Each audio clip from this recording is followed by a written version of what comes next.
अस्सलाम वालेकुम जनाब। आज का सबसे अहम सेशन, और इसको हम इस सेशन में भी करेंगे और फिर थोड़ा बहुत अगर कुछ बच जाएगा तो अगले सेशन में डाल देंगे। उसके साथ फिर इन्वेंट्री मैनेजमेंट की तरफ आएंगे।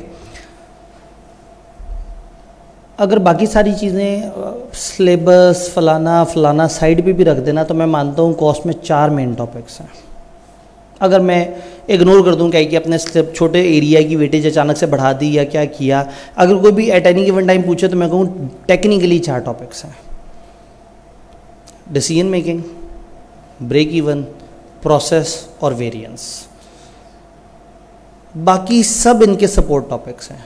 मटेरियल की क्या कैलकुलेशन होगी, लेबर के ऊपर क्या काम करेंगे, ओवरहेड्स पे क्या करेंगे, उनको प्रेजेंट किस तरह से करना है।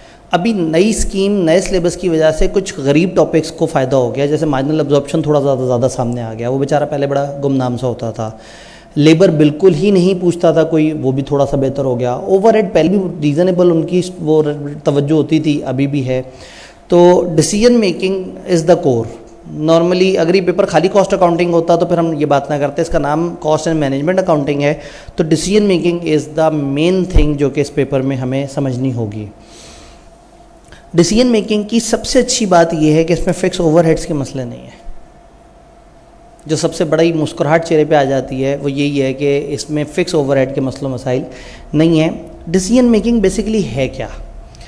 डिसीजन मेकिंग, इसको कोर समझना है। डिसीजन मेकिंग इज़ कि आप एक पॉइंट पे खड़े हैं, आपके पास कुछ डाटा है, उस डाटा की मदद से आप एक अंदाज़ा लगा रहे हैं कि मैं ये काम करूँ या ना करूँ।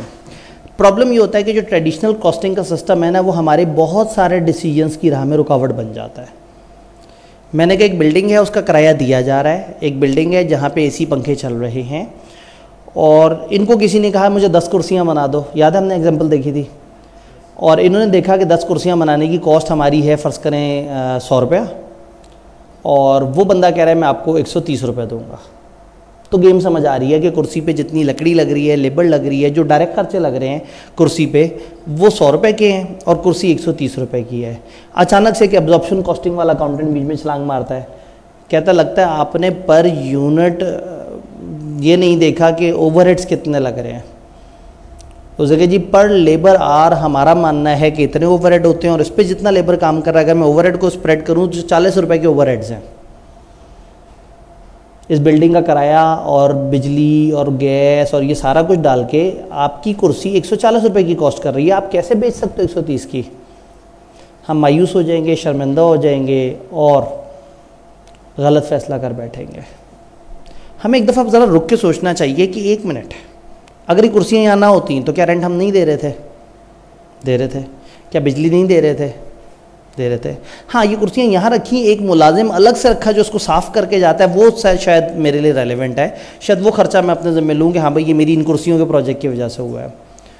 तो अब अगर एक डिसीजन लेना है तो आपने देखना ये है कि आपका वो डिसीजन लेने की वजह से अलग से आपको क्या कॉस्ट पड़ रही है। हर वो खर्चा जो आपको एक डिसीजन लेने की वजह से इजाफी पड़ रहा है, आई रिपीट इजाफी पड़ रहा है, वो हमारी रेलेवेंट कॉस्ट है। डिसीजन, जिस तरह से वेरिएंस एनालिसिस के पीछे एक चैप्टर है स्टैंडर्ड कॉस्टिंग, इसी तरह से डिसीजन मेकिंग के पीछे एक चैप्टर होता है रेलेवेंट कॉस्ट। रेलेवेंट कॉस्ट एक फिनोमेना है जो बात करता है कि हमने जितनी भी कॉस्ट हैं उनमें से किसको रेलेवेंट काउंट करना है, किसको नहीं काउंट करना। तो ऐसा नहीं होगा कि सवाल में डाटा देगा मटेरियल इतने का खरीदा था, लेबर इतने की है, ओवरहेड इतने का, और हम उठा के एज इट इज़ लिख दें।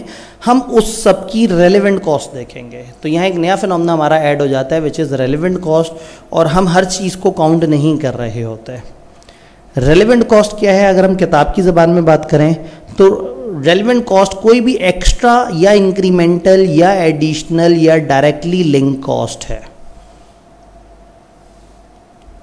ये कैश है, कैश में लगी है, नॉन कैश नहीं है।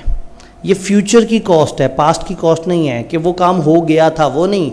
हम इन कुर्सियों की वजह से ये काम करना पड़ेगा। वेरिएबल काउंट होगी, नॉर्मली फिक्स जो है उसमें काउंट नहीं होगी।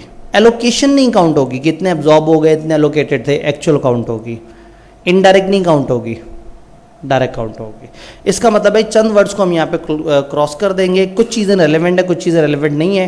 पेपर में कहीं पे भी आप फंस जाएं और आपको रट्टा याद ना आ रहा हो कि उस टेबल में क्या लिखा था, फलाना जगह क्या लिखा था, आपने सिर्फ अपने आप से ये पूछना है कि क्या ये जो कॉस्ट दी हुई है ये इसी प्रोजेक्ट की वजह से लग रही है। हर वो कॉस्ट जो इस डिसीजन की वजह से आपको अलग से पड़ रही है वो रेलेवेंट कॉस्ट है। हर वो कॉस्ट जो इस डिसीजन की वजह से, ये कुर्सियां मैंने यहाँ ला के रखी, इसकी वजह से मेरा किराया नहीं बढ़ा, मेरे बिजली नहीं लगी, हाँ वो सुपरवाइज़र जो आके उसको साफ करके जा रहा है वो खर्चा मेरा इस प्रोजेक्ट की वजह से लगा है, वो मटेरियल जो इस पे लगेगा उस प्रोजेक्ट की वजह से, वो लेबर जो इस पे आके काम करेंगे और इस पे काम करने के इजाफी अलग से पैसे लेंगे, वो मेरी रेलेवेंट कॉस्ट है। क्या बात समझ आई इसमें? हाँ मुझे भूल गया था अपनी टीम को आइडिया देना। ये हमारी लैंडस्केप पे है तो मुझे काफ़ी छोटा करके राइट पे ऊपर टॉप पे सजा दें, ठीक है। ये मैंने इसको चौड़ी स्क्रीन पे रखा हुआ है ताकि मैं टॉपिक को ज़रा सही से लेके चल सकूं। तो मुझे जितना छोटा कर सकते हैं छोटा करके किनारे पे फेंक दें। लें जी, तो हर वो कॉस्ट जो डिसीजन की वजह से आपको अलग से पड़ रही है, सम टाइम क्या होता है वो काम करने की वजह से आपको कोई फ़ायदा भी हो जाता है, वो प्रोजेक्ट की तरफ जाने की वजह से एक कॉस्ट जो बिला वजह लग रही थी वो आपकी बच जाती है। तो अगर कोई कॉस्ट आपकी बच रही हो तो वो रेलेवेंट कॉस्ट के बजाय रेलेवेंट सेविंग क्या लाना शुरू हो जाती है और वो माइनस में हम लिखना शुरू कर देते हैं। तो बस अब फ्रेमवर्क जहन में रखना है, जैसे ब्रेक इवन में साथ दिया, डिसीजन मेकिंग में साथ दें, presume to be bigger topic, important topic, और प्रिज्यूम क्या है भी इंपॉर्टेंट टॉपिक, बट आसान है, इंतहाई आसान है, बहुत मज़ेदार है, सिर्फ लॉजिक पे खेलना है, कोई रट्टा नहीं मारना, कोई कुछ नहीं करना, सिर्फ ये देखना है कि जो जो कॉस्ट दी जा रही है क्या वो वाकई ही इस प्रोजेक्ट की वजह से अलग से पड़ रही है। यानी अगर मैं थोड़ा सा कुछ रेलेवेंट कॉस्टें जिनको हमने हमेशा ऐड करना है और कुछ इरेलेवेंट कॉस्टें जिनको हमने नॉर्मली इग्नोर करना है उन पर थोड़ा सा तबसरा करके आगे चलना चाहूँगा। रेलेवेंट, इंक्रीमेंटल, हर इंक्रीमेंटल कॉस्ट, हर वो एक्स्ट्रा कॉस्ट जो कि मैं 4 कुर्सियाँ बना रहा हूँ उतनी लकड़ी लग रही है, 20 कुर्सियाँ बना रहा हूँ उतनी लकड़ी लग रही है, इंक्रीमेंटल लग रहा है। इंक्रीमेंटल हमेशा रेलेवेंट होगा। डिफरेंशियल रेलेवेंट होगा, मुझे कोई आके कहे सर अगर हम ये कुर्सियाँ ना बना रहे होते और हम फलाना काम कर रहे होते तो हमारा इतना खर्चा लग रहा होता, या आपकी कुर्सियों के चक्कर में इतना हमें खर्चा देना पड़ रहा है इजाफी, डिफरेंशियल। तो डिफरेंशियल कॉस्ट जब भी होगी जो इस प्रोजेक्ट की वजह से होगी वो भी होगी। Additional fixed cost only for this, fixed cost नहीं। उसने कहा जी सर आपने जब से ये कुर्सियों का प्रोजेक्ट लिया है ना हमें गोदाम अलग से किराए पे लेना पड़ गया है, अभी जो अलग से किराए पे लिया है ये मेरे इस प्रोजेक्ट की वजह से हुआ है। लेकिन वो कहीं हमारे गोदाम का खर्चा इतना है तो मैं कहूँगा भाई खर्चा तो पहले भी इतना था, मेरी इन कुर्सियों ने तो नहीं खर्चा किया ये। तो जब आप चीज़ों को यूँ सोचना शुरू कर देते हैं ना कि आप रेलेवेंट कॉस्टों को देखें और इरेलेवेंट कॉस्टों को इग्नोर कर दें, आप डिसीजन ज़्यादा बेहतर कर सकते हैं। आप खामखा फिक्स कॉस्ट को एब्जॉर्ब करा के अपने सारे डिसीजंस को मुश्किल में डाल देते हैं। याद करें वो पीपीई की क्लास, अगर वो क्लास हमने कॉलेज में नहीं भी करनी तो हमें किराया तो पड़ रहा है बिल्डिंग का। लेकिन क्या होता है जब हम पूरी बिल्डिंग के किराए को 6-8 कमरों में डिवाइड करते हैं, फिर उस कमरे के आर्स पे उसको डिवाइड करते हैं, तो पता लगता है कि उस कमरे में कोई भी क्लास हो, हमारा किराया और ओवरहेड मिला के 3 महीने में वो कमरा हमारे 2.5 लाख रुपए खा जाएगा। और पीपी गरीब में बच्चे ही 30 आते हैं और वो भी पूरे हमेशा नहीं होंगे, अब नॉर्मल से वो बन रहे होते हैं। तो 25 बच्चे अगर उसमें आए हैं और मैंने 2.5 लाख का खर्चा उसे चार्ज किया हुआ है तो एक बच्चे पे खर्चा कितना चार्ज हुआ हुआ है? 10,000।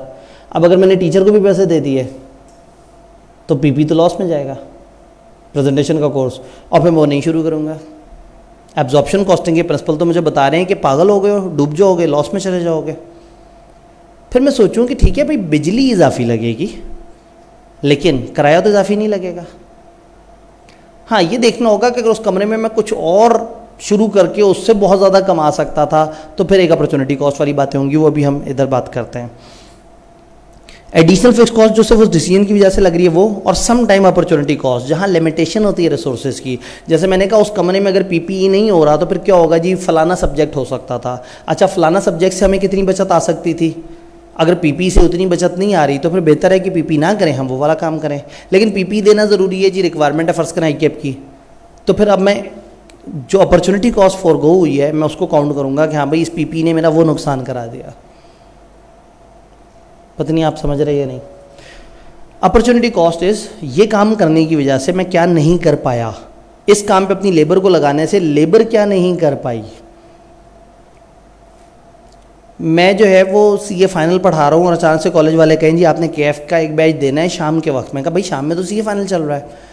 तो वो कहेंगे अच्छा चलें देख लेते हैं कि उसका कितना खर्चा है। तो मुझे सीए फाइनल से निकाल के केएफ में डालने की एक कॉस्ट तो ये है कि मेरा खर्चा वो, दूसरा ये कि वो जो फाइनल के अंदर जो बेनिफिट जनरेट हो रहा था वो बेनिफिट हाथ से चला जाएगा। तो अपॉर्चुनिटी कॉस्ट, आपने क्या बेनिफिट फॉरगो किया इस डिसीजन की वजह से।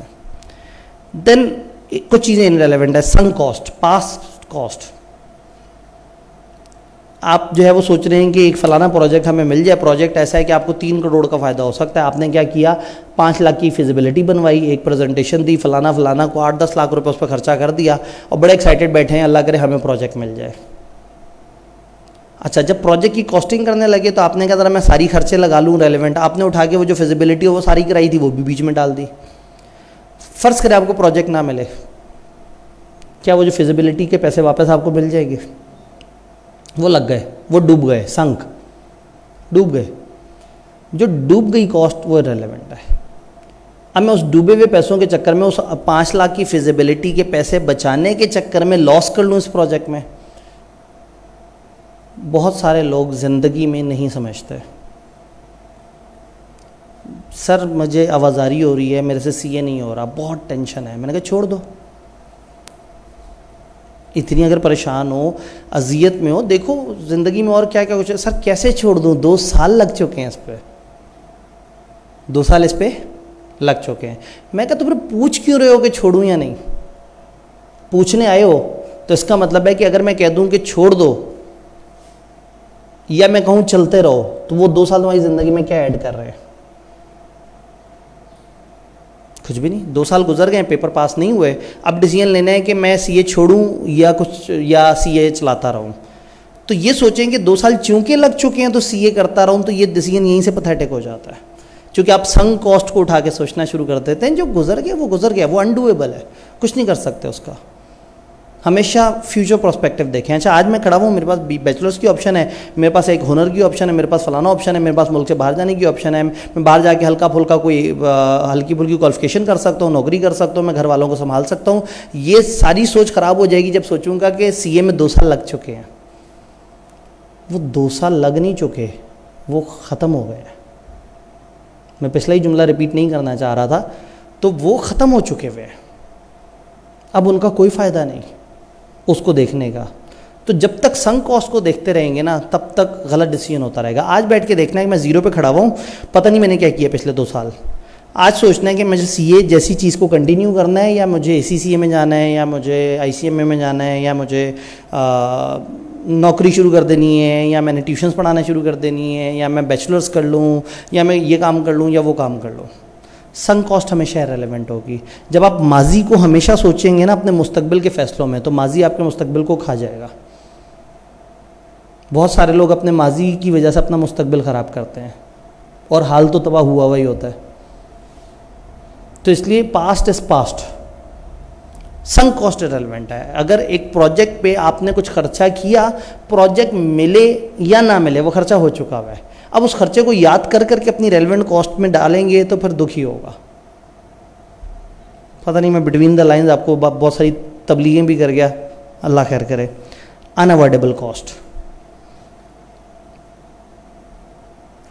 हम ये कह रहे हैं कि एक ऐसी कॉस्ट जो अनअवॉइडेबल है, जिसका आप कुछ नहीं कर सकते, जो पढ़नी ही पढ़नी है। आप ये डिसीजन लें ना लें, वो कॉस्ट आपको पढ़नी है। वो तो बिला वजह आपको, फॉर एग्जांपल मैं पीपीई करवाने का लाइसेंस लूँ ICAP से और उसके पैसे भरूँ, अनअवॉइडेबल कॉस्ट है। मैं एक भी बैच करा सकूँ या ना करा सकूँ, लाइसेंस के मुझे पैसे देने पड़ेंगे और हर साल देने पड़ेंगे। ये एक अनअवॉइडेबल कॉस्ट है। मैं उस लाइसेंस की कॉस्ट को उठा के स्प्रेड करना शुरू कर दूंगा तो मुझे हर वक्त दुख होगा कि पीपीई से तो हमें मुसलसल लॉस हो रहा है। जो कॉस्ट अवॉइड ही नहीं हो सकती, कुछ नहीं कर सकते आप उसके साथ, कोई सलूक नहीं कर सकते। आप प्रोजेक्ट करें ना करें, उसने आपको पढ़ना ही पढ़ना है, वो रेलेवेंट है, इररेलेवेंट है। यानी कि कमिटेड कॉस्ट, जो आपने पहले से कमिट की है कि हमने करना ही करना है, प्रोजेक्ट मिले ना मिले हमने ये काम करना ही है, इररेलेवेंट है। पास्ट कॉस्ट तो संक, अनअवॉइडेबल, कमिटेड, जो आपको करना ही करना है, जिसका प्रोजेक्ट से कोई ताल्लुक नहीं है, वो इररेलेवेंट है। तो जुमला एक ही है, हर वो कॉस्ट जो इस डिसीजन की वजह से आपको अलग से पड़ रही है वो रेलेवेंट कॉस्ट है। हर वो कॉस्ट जो डिसीजन की वजह से अलग से पड़ रही है वो रेलेवेंट है। आप लोग बोर हो रहे होंगे, हमें जल्दी जल्दी से सवाल क्यों नहीं कराते, सारे सवाल हो जाने हैं अगर ये थीम पीछे का समझ आ जाए। थीम समझ आए तो फिर सिंपली, क्योंकि डिसीजन मेकिंग का सवाल डिसीजन मेकिंग का कम और रेलेवेंट कॉस्टिंग का ज़्यादा होता है, क्योंकि आपने एक बड़े सारे डाटा में सोच सोच के सारी कॉस्ट सजानी होती है, फिर उससे आगे अपना एक डिसीजन लेना होता है कि मैं इस तरफ जाऊँ या उस तरफ जाऊँ।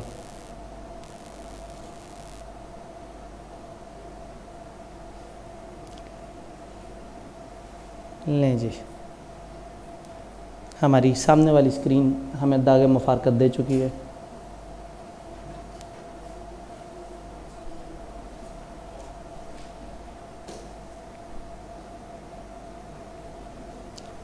पता ऐसा नॉर्मली कभी भी नहीं होता, बस जब किस्मत में हो तो उससे कुछ नहीं कर सकते। समटाइम ऊँट पे बैठे हुए बंदे को कुत्ता काट लेता है। जब बुरा टाइम चल रहा हो ना तो एनीथिंग इज़ पॉसिबल। तो ऐसे में क्या करना चाहिए? दुख परेशानी सिर्फ मेरे साथ ज़िंदगी में ऐसा क्यों होता है? ज़िंदगी जीने का ही कोई फ़ायदा नहीं, ऐसा तो नहीं करना चाहिए। फिर क्या करना चाहिए? उस टाइम पे जो कंट्रोलेबल है उसको कंट्रोल करने की कोशिश करें। मेरी डिवाइस के साथ मसला होगा, मैं इसके साथ 4-5 पंगे लूँगा, इसको ऐसे करूँगा, रीस्टार्ट करूँगा इस तरह से। जो मेरे कंट्रोल में नहीं है ना उस पर मैं दुआ कर सकता हूँ। हाँ, इन्होंने कहा ये अनअवॉइडेबल कॉस्ट है, ये लगनी है, इसका इस डिसीजन से ताल्लुक़ ही कोई नहीं। तो ज़िंदगी में हमेशा देखना है, हमेशा कंट्रोलेबल पे काम करना है। एक बच्चे ने आके कहा कि सर अगर मैं ये वाले पेपर के साथ ये वाले पेपर इस वक्त जो मैं दे रहा हूँ, अब ICAP की पॉलिसी आ गई है, इससे तो मुझे एक एक्स्ट्रा अटेम्प्ट लग जाएगी आगे। मैं भी ये पेपर दे रहा हूँ, अब मेरे आखिरी 2 पेपर रह गए हैं, फ़र्ज़ करें कॉस्ट और MFA। तो सर मुझे तो एक इजाफी पेपर अटेम्प्ट देनी पड़ जाएगी। मैंने कहा इस वक्त कितने पेपर दे रहे हो? उसने कहा 3। मैंने कहा आज तक पास कितने हैं? उसने कहा 3। मैंने कहा टोटल कितने होते हैं? उसका 8। तो मैंने कहा ये सोच के कि मेरे अगले 2 पेपर मेरी एक अटेम्प्ट एक्स्ट्रा लग जाएगी, इस सोच के तुमने ये इस दफ़ा के पेपरों में एक्स्ट्रा अटेम्प्ट लाजमी लगवा लेनी है। तो मैंने फिर उसे कहा, मैंने कहा तुम्हें चिंता करने की ज़रूरत ही नहीं है। तुम जब इस वक्त टेंशन लेके बैठ गए हो तो तुम्हारी तो वैसे ही एक्स्ट्रा अटेम्प्ट लगने वाली है। तुम क्यों सोच रहे हो कि मुझे एक अटेम्प्ट में कॉस्ट देना पड़ेगा, एक में MFA? मैंने कहा इन 3 में से भी 1-2 भाई मिल जाएंगे उनके साथ। तो कहा सर क्या बात कर रहे हैं, ऐसे टीचर थोड़ी कहता है। मैंने कहा आप ऐसा कह रहे हो, आपके चेहरे पे लिखा हुआ, आप इस वक्त इतने परेशान हो कि आप अपने हाल को ख़राब कर रहे हो अपने मुस्तकबिल को सोच के। तो पास से भी हमने अपने आप को डिस्टर्ब नहीं करना, तो फिर फ्यूचर से भी डिस्टर्ब नहीं करना। मैंने कहा तुम इसका क्या कर सकते हो? ये जो पॉलिसी आई है, एहतजाज, लोग इकट्ठे करोगे, पथराव करोगे, ICAP को आग लगा दोगे, बम से उड़ा दोगे, क्या कर सकते हो? उसने कहा सर दुआ कर सकता हूँ, कोशिश कर सकता हूँ, आप टीचर से कह सकता हूँ, आप रिक्वेस्ट करें। मैंने कहा हम कर रहे हैं, अब बताओ अब तुम क्या कर सकते हो? उसने कहा कुछ नहीं। तो मैंने कहा फिर खामोशी से बैठ जाओ। मैं बताता हूँ तुम क्या कर सकते हो। तुम ये 3 पेपर तैयार कर सकते हो, तुम इन 3 पेपरों में फर्स्ट अटेम्प्ट में पास हो सकते हो। तुम इन 3 में पास हो जाओ, फिर जाके वो डिसीजन रेलेवेंट होगा कि ICAP ने मेरे साथ क्या किया है। मैंने कहा तब तक हो सकता है इसके ऊपर नज़रसानी हो, कुछ और हो, तुम इस चीज़ की टेंशन ले लेके अपना आज भी ख़राब करोगे। तो ये हमेशा जहन में रखना है, कंट्रोलेबल पे काम करना है, अनकंट्रोलेबल पे काम नहीं करना। आप ज़्यादा से ज़्यादा पेपर से पिछली रात बहुत अच्छी पढ़ाई कर सकते हैं, आप पूरा सेशन अच्छी पढ़ाई कर सकते हैं। पेपर में अनहोना सा, अनजान सा एक ऐसा सवाल आ जाए जो टॉपिक आपका कमज़ोर था, ये आपके कंट्रोल में नहीं है। आपके कंट्रोल में एफर्ट है, आपके कंट्रोल में काम है। तो जो कंट्रोल में वो करें, उसके पीछे भागें। जो कंट्रोल में नहीं है उससे मत परेशान हो। हमेशा सड़ सड़ के ज़िंदगी गुजारते रहेंगे। आप अपना बेस्ट पुट कर दें। आपने बहुत अच्छा काम किया, आप दोस्तों के साथ बहुत सिंसियर हैं, लेकिन दोस्त एक महफिल में इकट्ठे होते हैं और आपके बारे में बदगुमानी करते हैं, ये आपके कंट्रोल में ही नहीं है। आप मर भी जाएंगे ना उनके लिए, वो कभी भी नहीं समझेंगे आप सिंसियर थे। तो क्यों साबित करना है दुनिया को आप सिंसियर हैं? आप जो आपके कंट्रोल में, आप अच्छा काम करें, लोगों के साथ अच्छा सोचें। जो नहीं कंट्रोल में, लोगों का दिमाग, लोगों का एटीट्यूड, लोगों की आपके बारे में बदगुमानी, आपके सामने ज़्यादा नहीं करेंगे, लेकिन आपके पीछे से हमेशा करेंगे। तो जब वो मेरे कंट्रोल में ही नहीं है, मैं उसका सोच सोच के परेशान क्यों हूँ? मैंने क्या करना है? मैंने आज वो करना है जो मुझे लगता है एथिकल है, सही है, और मैं उसके मुताबिक काम करूँगा। तो अनकंट्रोलेबल को कंट्रोल करने की कोशिश मत करें, लेकिन कंट्रोल को बहुत अच्छा कंट्रोल करने की कोशिश करें। जो हाथ में है वो है, आप अपना अच्छा पेपर दे सकते हैं। आपके कंट्रोल में नहीं है कि पेपर में इन्वेंट्री का 25 नंबर का एक अजीब सा बेहुदा सा सवाल आ जाए जो देखते आपके पता नहीं क्या हुआ है, ये आपके कंट्रोल में ही नहीं है। लेकिन कंट्रोल में क्या है, आप इन्वेंट्री के 10 सवालों की प्रैक्टिस करके जा सकते हैं। तो जो कंट्रोल में उस पर काम करें। सर पता नहीं आर्टिफिशियल इंटेलिजेंस हमें रिप्लेस तो नहीं कर देगी, वो तब की तब देखी जाएगी। सर मुझे फर्म मिलेगी या नहीं मिलेगी। एक बच्चे ने कहा सर वो सुने जिनकी फर्स्ट अटैम्प्ट नहीं होती उनको फर्म नहीं मिलती, तो बताएं मुझे फर्म मिलेगी या नहीं मिलेगी। मैंने कहा जब ये सोचते रहोगे तो फर्स्ट अटैम्प्ट ही नहीं होगी। जब फर्स्ट अटैम्प्ट नहीं होगी तो तुमने खुद ही कहा कि अच्छी फर्म नहीं मिलेगी। तो जब ये सोचते रहोगे कि मेरी फर्स्ट अटैम्प्ट ना हुई तो मुझे अच्छी फर्म नहीं मिलेगी, तो फर्स्ट अटैम्प्ट भी नहीं लगनी, और जो तुम्हारे दिमाग में है तुम्हारे लिए तकदीर ने उसी तरह से कर देना है। ये सोचो कि मैंने फर्स्ट अटैम्प्ट में वो करना है, और बीच में अगर रह जाए तो फिर आगे पूछो सर अटैम्प्ट रह गई, क्या और भी फर्म्स की ऑप्शन होती है। तो इसलिए उन चीज़ों की टेंशन मत लें जो अभी आपकी ज़िंदगी में आई नहीं है। इस वक्त बैठ के फर्म की टेंशन मत लें, क्योंकि फर्म में बैठ के टेंशन ले रहे होंगे कि पहले टेंशन ना लेता तो कैफ टाइम से कर लेता। तो आज टेंशन आज की लें, आज की टेंशन महीने बाद जो पेपर है। आज की टेंशन ये नहीं है कि एमएफए और सीएमए इकट्ठे क्यों नहीं दे सकते। आज की टेंशन ये नहीं है कि अगर FR1 पास ना हुआ तो मेरे साथ क्या होगा। ये टेंशन है पेपर देने के बाद की। पेपर की टेंशन ये है कि मैंने फिर FR1 या सीएमए को पास तो करना ही करना है। सीएमए नहीं पास करेंगे आपको नुकसान होगा। ये सोचेंगे कि सीएमए ना पास होने से नुकसान होगा तो परेशान होंगे। जो कर सकते हैं वो सीएमए पास है, और जो नहीं करना चाहिए वो टेंशन है। उसको साइड पे रखें, सीएमए को पास करें, अल्लाह करे पॉलिसी जिस तरह से भी हो, लेकिन आप अपनी तरफ से पास करने की कोशिश करें। वापस इधर आते हैं, तो ये पास, संग, कमिटेड, इन सब पे हमने डिस्कशन करते हुए ज़िंदगी के कुछ असरार और रमूज़ पे भी बातें कर ली, जो मुझे पूरे सारे सेशन में कहीं मौका नहीं मिलना था। आज थोड़ा सा टॉपिक के बहाने से मौका मिल गया तो हमने बात कर ली। अब डिसीजन मेकिंग अलग अलग कंपोनेंट्स की करते हैं, मटेरियल, लेबर, ओवरहेड्स। अब अलग अलग जगह पे ना कुछ फ्लो बना के समझ लेते हैं, कुछ मोटी मोटी सी जहन में बना लेते हैं। वैसे तो ये फ्लो चार्ट इररिलेवेंट हो जाते हैं। आप सवाल देखते हैं और आप जुमला एक जहन में सोचते हैं, हर वो कॉज जो इस डिसीजन की वजह से अलग से पड़ रही है वो रेलिवेंट है। तो यहाँ पे हम क्या कर रहे हैं, हम सबके कुछ टोटके बना रहे हैं ताकि पेपर में आपके लिए डिसीजन मेकिंग थोड़ी सी आसान हो जाए। मटेरियल के बारे में डिस्कशन होती है। अगर वो कहते हैं ये वाला ना मटेरियल हम इस्तेमाल करेंगे, तो आप देखें कि क्या ये हमारे स्टॉक में अवेलेबल है। अगर ये मटेरियल हमारे स्टॉक में अवेलेबल नहीं है तो आज जो purchase price, replacement cost, market value जो नज़र आ रही है वो उसकी रेलेवेंट प्राइस है। भाई एक चीज़ मेरे पास स्टॉक में पड़ी भी नहीं है, वो कहते हैं कुर्सियाँ बनाने के लिए ख़ास किस्म की लकड़ी चाहिए, वो मेरे पास है ही नहीं। कहाँ से मिलेगी? मार्केट से। कितने की मिलेगी? मार्केट की प्राइस पे। तो अगर मेरे पास स्टॉक में नहीं है वो चीज़, तो रेलेवेंट कॉस्ट है मार्केट की परचेस प्राइस। फर्स्ट करें वो चीज़ मेरे पास स्टॉक में है, फिर अगला सवाल मेरा होगा क्या मैं रेगुलरली यूज़ कर रहा हूँ।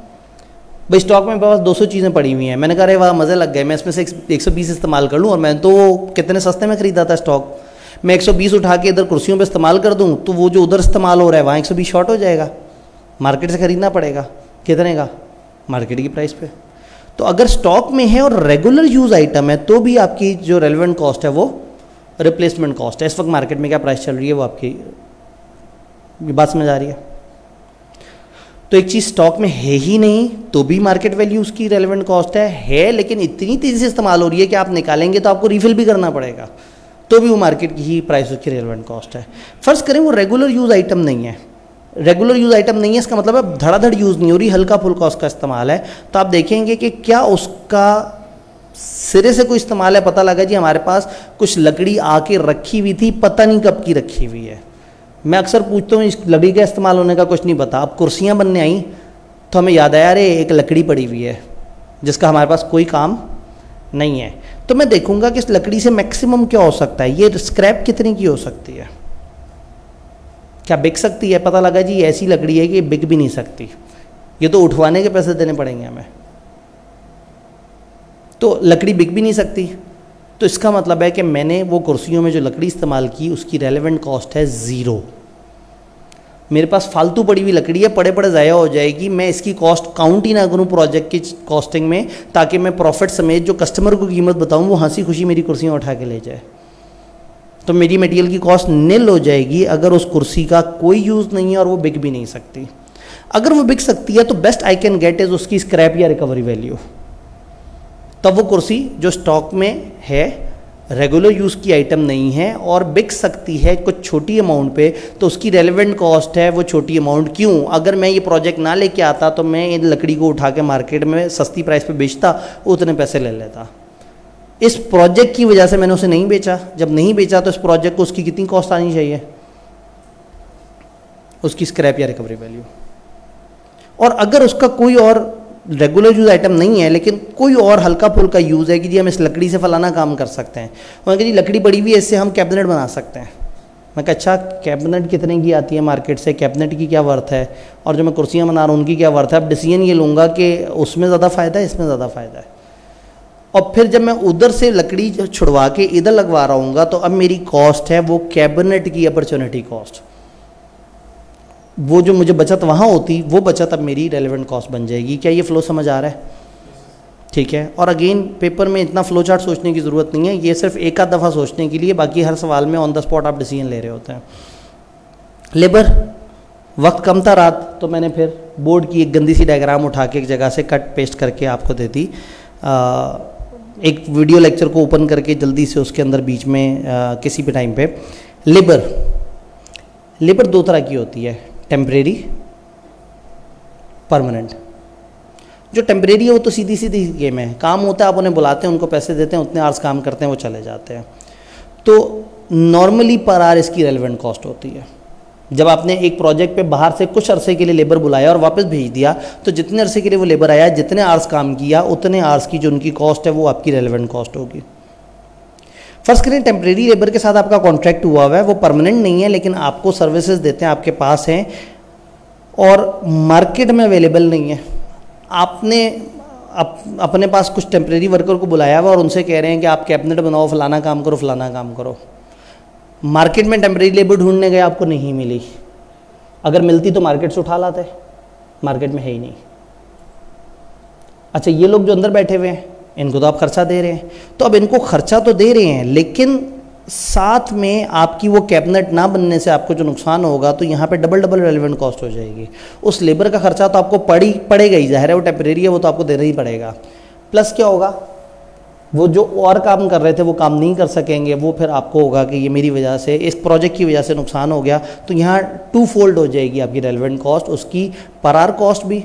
अगर मार्केट में इजीली अवेलेबल है, रेगुलर आइटम है, तो आप मार्केट से पर आवर पे ले आएंगे, और अगर रेगुलर आइटम नहीं है, अपना ही बंदा छुड़वाएंगे, तो पर आवर तो देना ही है, प्लस उसकी अपॉर्चुनिटी कॉस्ट। अगर ये फिक्स्ड हो, फिक्स सैलरी पे हो, तो फिक्स सैलरी पे क्या आइडल टाइम अवेलेबल है? पता लगा फिक्स पे हमारे बंदे हैं, वो महीने में उनसे एग्री हुआ है कि आपने एक महीने में 150 आवर्स काम करना है, और वो 100 आवर्स काम कर पाते हैं, और मेरी नाअहली की वजह से मैं उन्हें ज़्यादा काम नहीं दे पाता, और वो 50 घंटे फारिग बैठे रहते हैं। अगर कुर्सियों पे 20 घंटे लगा देंगे तो क्या मुझे एक्स्ट्रा सैलरी देनी पड़ेगी?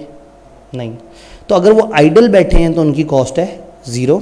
समटाइम क्या होता है, आइडल बैठने की कुछ डिडक्शन हो रही होती है। कंपनी वाले कहते हैं देखो चूँकि आपके पास कम काम है तो हम आपको 20% कम तनख्वाह देंगे। तो अगर मैंने उनको ये कुर्सियों का काम दे दिया तो वो कहेंगे अब तो हम नहीं फारिग बैठे, अब हमें हमारी तनख्वाह पूरी दो, तो उनको तनख्वाह कितनी मजीद मिलेगी? वो 20% डिडक्शन हो रही थी। तो हम कहते हैं कि इसकी आइडल टाइम हो तो नॉर्मली 0 होती है, अनलेस डिडक्शन हो रही हो कोई। अगर डिडक्शन हो रही है तो जो डिडक्शन है वही रेलेवेंट कॉस्ट है। अगर आइडल टाइम अवेलेबल नहीं है, हमारा फिक्स लेबर है, उनके पास टाइम अवेलेबल नहीं है, तो फिर पूछेंगे क्या ओवर टाइम अवेलेबल है? हाँ, ओवर टाइम अवेलेबल, लेकिन महंगे रेट पे अवेलेबल है। ठीक है जी, अब रेलेवेंट कॉस्ट होगी ओवर टाइम की महंगी वाली कॉस्ट। और अगर आइडल भी नहीं बैठे, ओवर टाइम भी अवेलेबल नहीं है, अब अगर इन्हीं से काम करवाना है तो इनको वहाँ से छुड़वा के यहाँ लगाना पड़ेगा। जब यहाँ लगाएंगे तो पूरे महीने के जो इनको पैसे दिए इस प्रोजेक्ट की वजह से, प्लस वो जो काम छुड़वा दिया इनसे, अब ये डबल हो जाएगी। यानी कि जब भी आप अपने फुल टाइम मसरूफ़ लेबर को एक जगह जो फुली ऑक्यूपाइड है, मार्केट में उसकी रिप्लेसमेंट भी नहीं है, आपके पास कोई ऑप्शन भी नहीं है, उसको वहाँ से उठा के लगाएंगे तो हमेशा 2 फोल्ड हो जाएगी उसकी कॉस्ट और उसकी अपॉर्चुनिटी कॉस्ट, दोनों ऐड हो जाएंगी। वक्त में गुंजाइश कम, चीज़ें ज़्यादा। ओवरहेड्स में रेलेवेंट कॉस्ट क्या होती है? वेरिएबल ओवरहेड्स नॉर्मली रेलेवेंट होते हैं। नॉर्मली वेरिएबल होता ही है, जितने यूनिट बनाओगे उतना। तो वेरिएबल को आप हमेशा एजम्पशन ले लेंगे कि ये रेलेवेंट है, अनलेस कि वो बहुत ही फजूल सी कोई इन्फॉर्मेशन ऐसी दें जिससे हमें लगे कि ये रेलेवेंट नहीं है। वेरिएबल नॉर्मली रेलेवेंट होगा, फिक्स्ड के बारे में जान के खुशी होगी, नॉर्मली इरेलेवेंट होता है। तो यहाँ एब्जॉर्प्शन, ओवरहेड, बजटेड, इन सारे चक्करों में पड़ते ही नहीं आप कहते हैं ये फिक्स कॉस्ट, शुगर है इरेलेवेंट है, जब तक वो चीख के चिल्ला के कुछ बताए ना उस फिक्स कॉस्ट के बारे में। अगर वो कहें 1 मिनट भाईजान ये फिक्स कॉस्ट सिर्फ तुम्हारे इस प्रोजेक्ट की वजह से हुई है, ये अवॉइडेबल फिक्स कॉस्ट थी, बचा लेते। कंपनी वाले एक बिल्डिंग छोड़ने वाले थे और अगले 2 महीने वो बिल्डिंग उनके पास नहीं होनी थी, महीने की 25 तारीख चल रही थी। कंपनी ने सोचा था ये बिल्डिंग छोड़ देते हैं, इसका किराया हमें नहीं पड़ेगा, हम कहीं और चले जाते हैं। अचानक से आ गई कुर्सियाँ, अगर कुर्सियाँ यहाँ रखी किराए देने पड़ेंगे। पहले केस में कुर्सियों की वजह से किराया नहीं था, लेकिन अब कुर्सियों की वजह से अब वो जो 2 महीने का किराया वो अवॉइडेबल है, फिक्स कॉस्ट हम बचा सकते हैं, लेकिन नहीं बचा पाए क्योंकि ये भाई साहब आ गए। तो हर वो अवॉइडेबल कॉस्ट जो अवॉइड हो सकती थी लेकिन इस प्रोजेक्ट ने अवॉइड नहीं करने दी, वो फिर इस पर रेलेवेंट होगी। तीसरा स्टेप फिक्स कॉस्ट। हमने कहा जी 0 से 2000 यूनिट तक हमारा 1 लाख रुपए रेंट लगता है। तो फर्ज करें यूनिट हमारे पास 700 हैं, तो 10,000 हो, 1200 हो, 1500 हो, हमें एक्स्ट्रा कॉस्ट नहीं पड़ रही। लेकिन फर्ज करें हम अपनी 2000 कैपेसिटी पे और अब ये कुर्सियाँ आई हैं 2000 से ऊपर, अब हमें एक एक्स्ट्रा जगह रेंट पे लेनी पड़ रही है। तो अब वो जो स्टेप फिक्स कॉस्ट का ऊपर वाला स्टेप है जो इसकी वजह से हुआ है वो रेलेवेंट हो जाएगा। तो फिक्स कॉस्ट नॉर्मली रेलेवेंट है, लेकिन एक्स्ट्रा फिक्स कॉस्ट सवाल बता दे कि इस प्रोजेक्ट की वजह से, अभी पीछे उन्होंने बताया था कि 45,000 सिर्फ इसकी वजह से है। उन्होंने कहा था ये एक मशीन है वो इस पर इस्तेमाल हो रही है और उस मशीन के इतने आर्स इसी के ऊपर लग रहे हैं। अवॉइडेबल फिक्स कॉस्ट या स्टेप फिक्स कॉस्ट ये रेलेवेंट होती है। तो फिक्स कॉस्ट में आपने आंखें बंद करके हमेशा उसे रेलेवेंट कह देना, सिवाय इसके कि सवाल आपको कोई खास फिक्स कॉस्ट सिर्फ और सिर्फ इस प्रोजेक्ट के हवाले से बता दे। फिर चौथी चीज़ होती है, समटाइम कोई एसेट होता है जो प्रोजेक्ट में इस्तेमाल हो रहा होता है। अगर एक एसेट है प्रोजेक्ट में इस्तेमाल हो रहा है, कोई मशीन वगैरह, और अब हल्का फुल्का इस्तेमाल हो रहा है तो ठीक है, फिर उसकी कोई रेलेवेंट कॉस्ट नहीं है, खामखा इतना अकाउंटेंट भी नहीं होना चाहिए बंदे को। लेकिन अगर उसका मेजर यूज़ है, एक एसेट है जिसका मेन काम ही यही है कि इस प्रोजेक्ट के लिए है वो, तो देखेंगे कि आप इसको रेंट पे लेके आए हैं मार्केट से कहीं से। भाई कुर्सियाँ बनाने के लिए खास मशीन चाहिए और मशीन मेरे पास नहीं थी, मैं मार्केट से लेके आया, तो जितना उसका रेंटल है वो इस प्रोजेक्ट की वजह से लगा है, तो रेंटल हो जाएगा उसका रेलेवेंट। अगर मेरी अपनी मशीन है और मशीन कुछ और काम कर रही थी, मैंने वो काम छुड़वा के ये काम करवाया, तो अपॉर्चुनिटी कॉस्ट। अपॉर्चुनिटी कॉस्ट ना हो तो समटाइम आपको कहेंगे कि मशीन आपकी थी 50 लाख की, इस पे काम करने के बाद अब बेचारी 30 लाख की बिकेगी। इसका मतलब है आपने 20 लाख निचोड़ ली उस मशीन के इस प्रोजेक्ट की वजह से। जैसे याद है वो जो हमारे 96,000 आवर्स वाली मशीन थी जिसके 10,000 हम खा गए थे इस प्रोजेक्ट के ऊपर, तो फिर हमने उसकी डेप्रिसिएशन उतने की एलोकेट कर दी थी। तो अगर तो हम उसको हमारी अपनी मशीन और हम यूज़ कर रहे हैं तो जितना उसमें फॉल इन वैल्यू हुआ है या जो उसकी अपॉर्चुनिटी कॉस्ट हमें सवाल बता दे कि उधर से छुड़वा के इधर आए और उधर नुकसान हो गया है, वो उसकी रेलेवेंट कॉस्ट बन जाएगी। तो यही गिनती की चंद चीज़ें हैं, material, labour, variable overhead, fix overhead और सम टाइम कोई मशीन, कोई ऐसी चीज़ जिसका एक्स्ट्रास है। जुमला एक ही है, हर वो कॉस्ट जो इस प्रोजेक्ट की वजह से अलग से पड़ रही है वो रेलेवेंट है।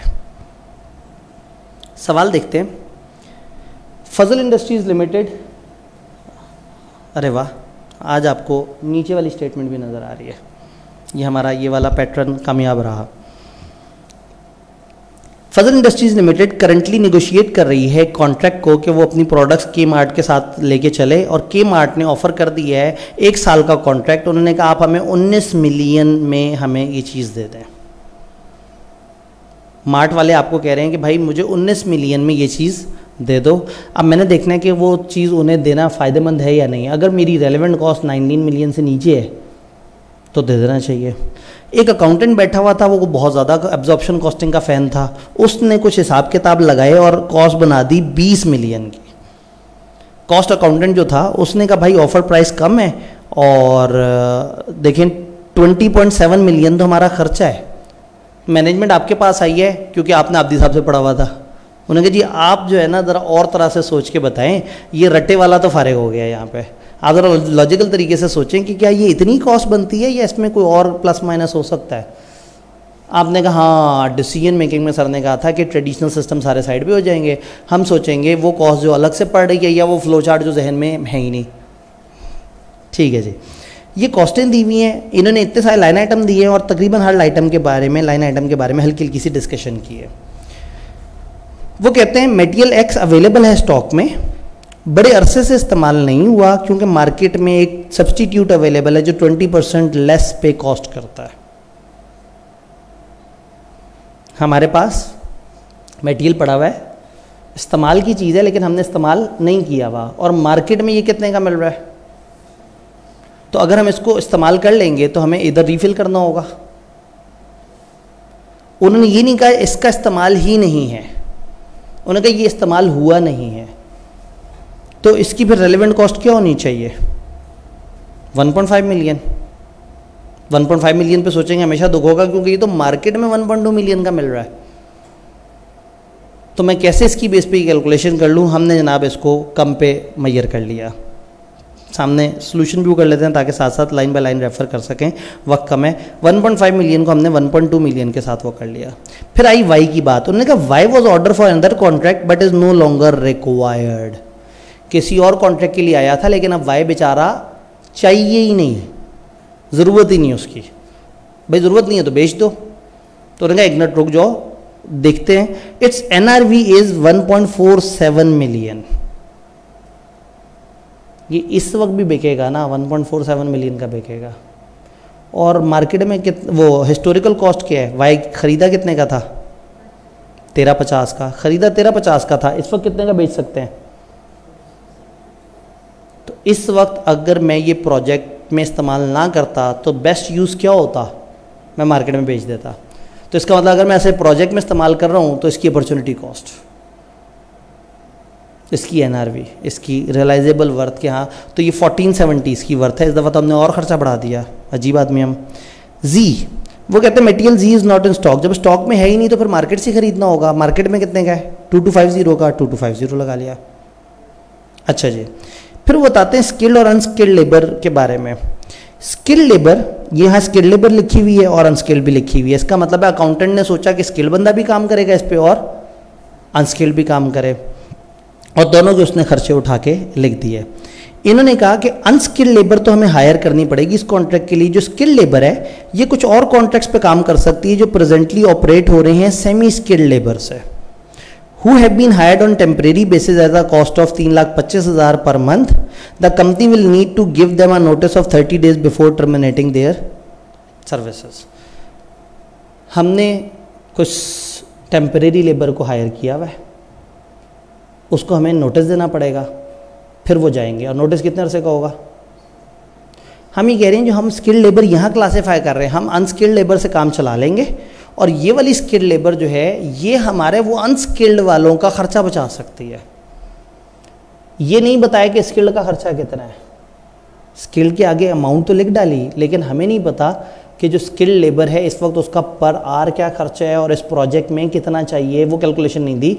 लेकिन हमें अपनी स्किल्ड लेबर की एक अपॉर्चुनिटी कॉस्ट बता दी कि स्किल्ड लेबर बचा सकती है कुछ आवर्स। कौन से आवर्स बचा सकती है? किसके बचा सकती है? सेमी स्किल्ड के। तो अगर साल तक मैं इनको यूज़ कर रहा हूँ तो मुझे बार बार दुख है कि वो सेमी स्किल्ड को मैं हटा सकता था अगर ये वहाँ चले जाते। अच्छा, ये वहाँ अगर जाते, आज तो वो लोग काम कर रहे हैं, उनको नोटिस देना पड़ेगा 30 दिन का। 30 दिन का नोटिस देते, फिर उनके अगले 11 महीने बच जाते, ये वहाँ चले जाते। तो ये अगर उधर होते तो हमारा कितना खर्चा बचाते? 3,25,000 पर मंथ इंटू 11 महीने, इतना खर्चा हमारा बचा जाता ये स्किल्ड लेबर जो नहीं बचाया इसने।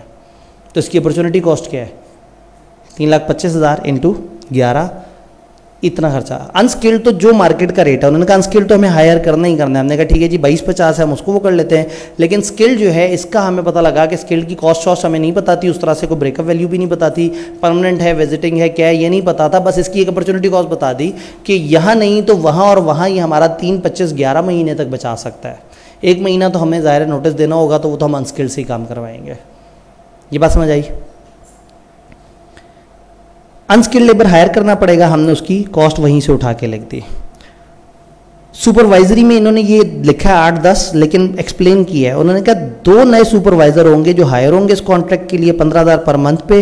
Present supervisor will remain employed whether the contract is accepted और नॉट। अब सुपरवाइजर हमने कहा कि हमें इजाफी 2 चाहिए। इजाफी कितने चाहिए? 2 चाहिए। 1 महीने का खर्चा कितना उनका? तो दोनों का मिला के कितना खर्चा होगा? 30,000। तो 12 महीने तक हमें 3,60,000 रुपये खर्च करना पड़ेगा ओवर एंड अबव। अच्छा, वो जो मौजूद है उसका क्या करें? उन्हें कहा उसका इससे कोई ताल्लुक नहीं है, आप कॉन्ट्रैक्ट पकड़ें या ना पकड़ें आपको तो पैसे देने पड़ेंगे। तो एग्जिस्टिंग वाले को मैं कह देता हूँ ये 8-10 को रेलेवेंट कह देता हूँ और अपनी रेलेवेंट कॉस्ट उठा के लिख देता हूँ 360। अच्छा, और क्या है? These includes fix overhead. ये जो ओवरहेड्स के आगे रेट है उसमें उन्होंने कहा fix overhead absorbed eight the rate of 100% of skilled labour. इन्होंने कहा ये टोटल है ना ओवरहेड, इसमें वेरिएबल और फिक्स दोनों है और फिक्स्ड है 100% जितना हमारी लेबर की कॉस्ट है। कौन से लेबर की? स्किल्ड लेबर की। स्किल्ड लेबर की क्या कॉस्ट है? और 100% का क्या मतलब होता है? इसको किससे मल्टीप्लाई करूं? 1 से? किसी से भी नहीं। तो इसका मतलब है इस 8.5 मिलियन में 4.05 मिलियन फिक्स है, तो बकाया क्या होगा? तो मैंने यहाँ लिख दिया वेरिएबल ओवरहेड 8.5 मिलियन में से 4050 हम लोगों ने बचा लिया। और कुछ चीज़ हम मिस कर रहे हैं। Fix production overhead of 875,000 which would only be incurred if the contract is accepted. उन्होंने कह दिया फिक्स ओवरहेड में 875 वाहिद ऐसा है जो करना पड़ेगा। अगर ये प्रोजेक्ट उठाएंगे तो वो आपका खर्चा होगा, नहीं उठाएंगे तो वो खर्चा नहीं होगा, यानी वो बच सकता है। तो अब इस पूरे फिक्स ओवरहेड में मेरे पास एक ही रेलेवेंट चीज़ पता लगी, वो 8,75,000, मैंने वो भी लिख लिया। स्टेप्स के नंबर है, लाइंस के नंबर है, आप एक एक करके लाइन लिखते जा रहे हैं, आप वहाँ पे बताते जा रहे हैं। 1-2 पॉइंट्स नहीं समझ आए, वो लाइन खाली छूट गई, पेपर में 70% नंबर आपको मिल गए। आपने टोटल रेलेवेंट कॉस्ट देखी, प्राइस देखी और आपको समझ आ गई गेम। आपने कहा बेहतरीन है, ये कॉन्ट्रैक्ट उठाया जा सकता है। तो डिसीजन मेकिंग फिर क्या होता है कि रेलेवेंट कॉस्टिंग के प्रिंसिपल पे फिर चीज़ें इस तरह से चल रही होती हैं। क्लियर? रेलेवेंट कॉस्टिंग का ये एक और सवाल जिसमें ये एक ऐसा सवाल है जो यूँ समझें कि टारगेट कॉस्टिंग का भी है और डिसीजन मेकिंग का भी है, मिक्स है। एक कंपनी है, वो मैन्युफैक्चर करी एक प्रोडक्ट B1 और एक नई प्रोडक्ट लॉन्च करना चाह रही है B1 एक्स्ट्रा, जिसकी डिमांड होगी 10,000 unit per month. Estimated selling price है 2,000 पर यूनिट। डिमांड कितनी है? 10,000 यूनिट और 2,000 पर यूनिट आपको उससे मिल सकता है। सवाल के एंड पे रिक्वायरमेंट क्या है? Calculate the expected relevant cost per unit, यानी कि एक्सपेक्टेड कॉस्ट वो जो आप निकाल रहे होते हैं। तो उसने कहा एक्सपेक्टेड कॉस्ट सादा वाली नहीं, हमें रेलेवेंट कॉस्ट एक्सपेक्टेड निकाल के दो और डिटरमाइन करो कॉस्ट गैप। अगर हम एक मार्जिन कमाना चाह रहे हैं 30% का, कितना मार्जिन कमाना चाह रहे हैं? 30% का है हमारा वही पुराना C, P और S। मार्जिन अगर 25 है तो 100 किसको करूं? सेल को। मार्जिन सेल पे होता है, तो कॉस्ट कितना होगा? 75। उन्होंने कहा हम 30% मार्जिन कमाना चाह रहे हैं, सॉरी 30% था।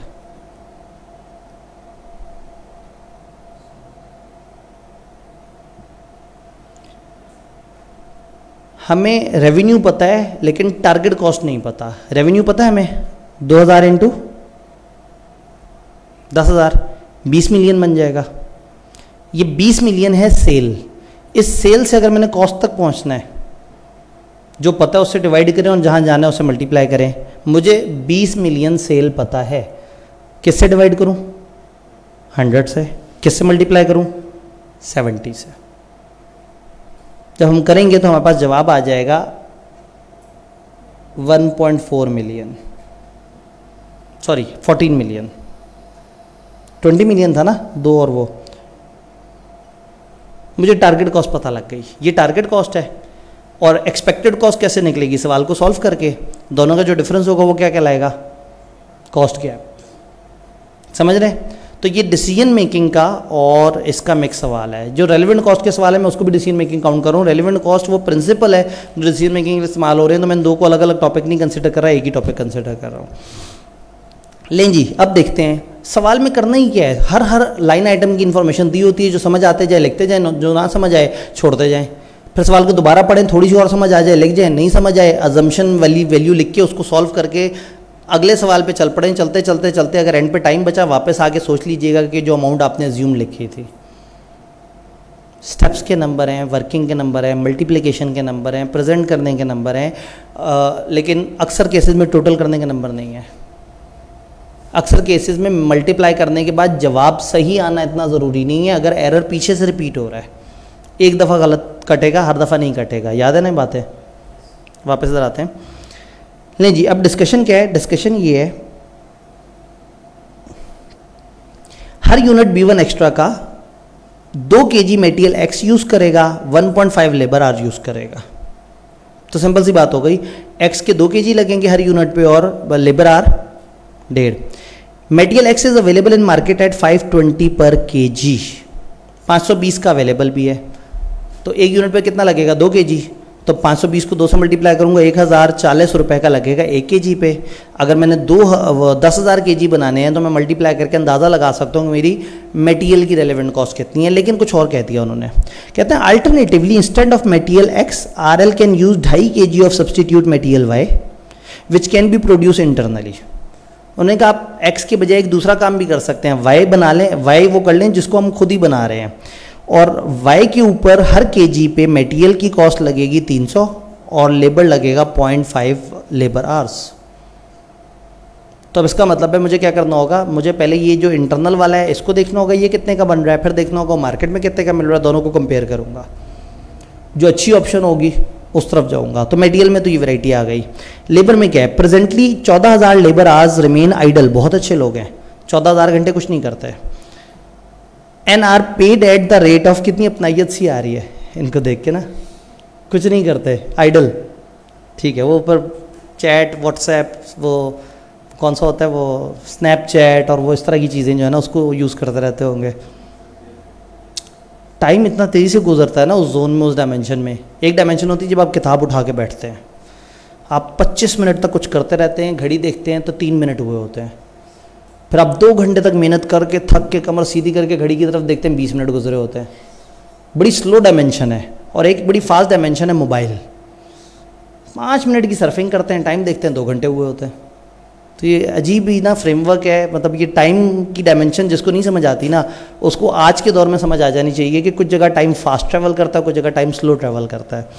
तो खैर 14,000 आवर्स इनके भी फारिग हैं, and are paid at the rate of 50% of normal wage rate of 250 wage rate है, लेकिन चूंकि ये वेले बैठे हुए हैं तो हम इनको आधे पैसे देते हैं। अब अगर मैंने इनको इस्तेमाल करना शुरू कर दिया तो पैसे पूरे देने पड़ेंगे, तो अब रेलिवेंट कॉस्ट पूरी 250 रुपये नहीं होगी, 14,000 आवर्स तक तो उतना है। लेकिन अगर मुझे आवर्स और ज़्यादा चाहिए तो उन्होंने कहा अच्छा any shortfall in required labour hour can be met through overtime at the rate of 40% above normal wage rate. Normal wage rate से ऊपर आप जा सकते हैं 40%, यानी कि 250 से 40% ऊपर जाएं तो क्या बनेगा, 250 इंटू 1.4 तो गालबन 350 हो गया। तो 350 ओवर टाइम का रेट आ गया और 250 है रेगुलर रेट।